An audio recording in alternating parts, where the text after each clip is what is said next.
ان گناہوں میں سے ایک گناہ جو بہت ہی عام ہے وہ ہے مردوں کا اپنے شلوار ٹخنے سے نیچے رکھنا۔ کسی مسلمان عاقل بالغ مرد کے لیے جائز نہیں ہے کہ وہ اپنی شلوار یا پاجامہ یا لنگی یا تہمد یا چادر یا چوغا یا آبا یا رومال اوپر سے نیچے اس طرح لٹکائے کہ وہ ٹخنے سے نیچے ہو جائے۔ یہ گناہ ہے اور ہے بھی گناہ کبیرہ، اور اس کی بڑی سخت وعیدیں حدیث شریف میں آئی ہیں، جس میں سے بخاری شریف کے اندر یہ روایت موجود ہے کہ جس شخص کے تہمد سے اس کے ٹخنے چھپ جائیں گے وہ ٹخنے دوزخ کی آگ میں جلیں گے، دوزخ کی آگ میں وہ ٹخنے جلائے جائیں گے جو تہمد وغیرہ کی وجہ سے چھپا کر رکھے جائیں گے، یعنی تہمد اتنا نیچے لٹکایا جائے گا کہ وہ ٹخنوں سے نیچے آ جائے گا، ٹخنے اس کے اندر چلے جائیں گے اور چھپ جائیں گے۔ تو حضور کے زمانے میں زیادہ تر ازار استعمال ہوتا تھا، تہمد استعمال ہوتا تھا، شلوار کم استعمال ہوتا، لیکن حکم سب کا ایک، تہمد ہو، شلوار ہو، پینٹ پتلون ہو، پاجامہ ہو،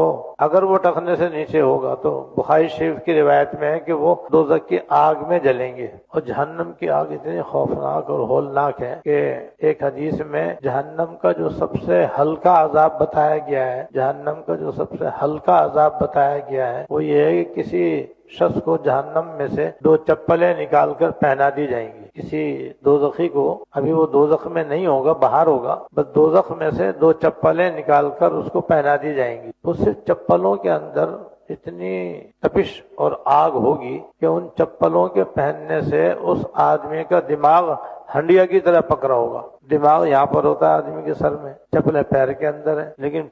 چپلوں کے اندر اتنی آگ ہوگی، اتنی وہ گرم ہوں گی کہ اس کی وجہ سے اس کے پورے جسم میں آگ ہی آگ، یہاں تک کہ اس کا دماغ بھی کھدبد ہانڈی کی طرف پکے گا، منہ سے بھی آگ نکلے گی، اس کی پہلوؤں سے بھی آگ نکل رہی ہوگی، اور وہ اپنے دل میں یہ سمجھ رہا ہوگا سب سے زیادہ سخت عذاب مجھے ہو رہا ہے، وہ چپلوں کے پہننے کی وجہ سے یہ محسوس کرے گا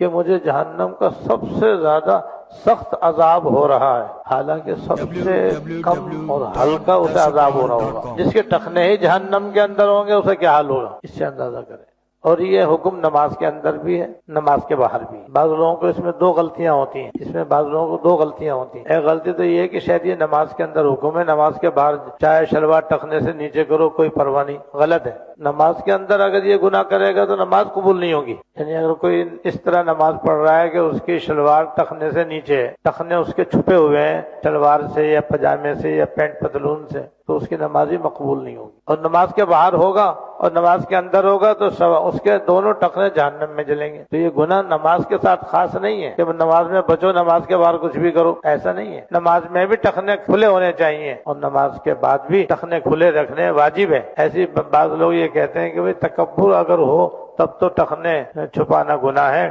تکبر نہ ہو تو پھر گناہ نہیں ہے، یہ بھی غلط ہے، یہ بھی غلط ہے۔ تکبر کے ساتھ اگر کوئی ٹخنے چھپائے گا تو 2 گناہ ہوں گے، ایک ٹخنے چھپانے کا اور ایک تکبر کرنے کا۔ تکبر کا گناہ کا تعلق دل سے ہے، ٹخنے چھپانے کا تعلق ظاہر سے ہے، تو تکبر الگ گناہ، شلوار ٹخنے سے نیچے رکھنا الگ گناہ، 2 گناہ ہوں گے اس کے۔ اور اگر بغیر تکبر کے کوئی آدمی شلوار ٹخنے سے نیچے رکھے گا تو 1 گناہ۔ تو یہ گناہ جو ہے ہمارے اندر پایا جاتا ہے، اور ہے یہ انگریزوں کی نقل، کہ چونکہ مسلمان انگریزی زیادہ پڑھتے ہیں اور انگریز نے 1000 سال تک ہندوستان پاکستان پر حکومت کی ہے، اس لیے ابھی تک مسلمان انگریز کے غلام ہیں، ابھی تک ذہنی طور پر آزاد نہیں ہو سکے، ذہنی طور پر ابھی تک آزاد نہیں ہو سکے، اب تک ان کی غلامی کر رہے ہیں۔ اور آج کل پورا عالم اسلام جو ہے تقریباً یورپ کا غلام بنا ہوا ہے، یورپ کا غلام ہے، اس کی غلامی میں زندگی بسر کر رہے ہیں، جو ان کی ذلت کی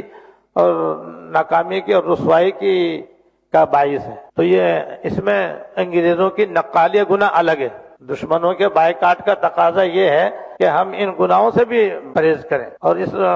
انگریزوں کی غلامی سے اپنے آپ کو نکالیں اور اسلام کا طریقہ لباس استعمال کریں۔ وہ طریقہ یہی ہے کہ ہر مسلمان مرد کو چاہیے کہ نماز کے اندر ہو یا نماز کے باہر ہمیشہ اس کی شلوار پاجامہ ٹخنے سے اوپر رہے۔